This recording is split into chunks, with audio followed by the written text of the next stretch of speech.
Goldman Sachs and BlackRock are both turning more bearish on equities, warning that markets are yet to price in the risk of a global recession.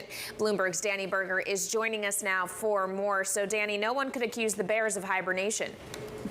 That is certainly true. And look, it feels like it used to just be Mike Wilson over at Morgan Stanley, but you're having some of the big banking strategists join him and saying things could get worse from here. So yeah, you mentioned it's BlackRock saying shun stocks. It's Goldman Sachs downgrading their 3-month outlook. It comes at a time where the entirety of this market is really jittery against risk assets, really everything. I mean, bonds are selling off as well, everything save for the dollar. So S&P falling to a new low for the year yesterday. So what does it mean for things to get worse? What are they pointing to? You have Goldman Sachs, for example, saying that TINA is over. It's instead replaced by TARA. There is an alternative, or TIA rather. I need to get my acronym straight. He points to the fact, Christian Muller-Glissman, that we have yields rising. Real yields are going higher. This is bad for risk assets, but also it means that you can get yields elsewhere. For our radio listening audience, I have a chart of the equity risk premium, so forward earnings yield versus 10-year yield on the S&P versus Treasuries, and we're getting closer to 1-to-1. It doesn't look, this Fed model isn't necessarily ringing out that stock valuations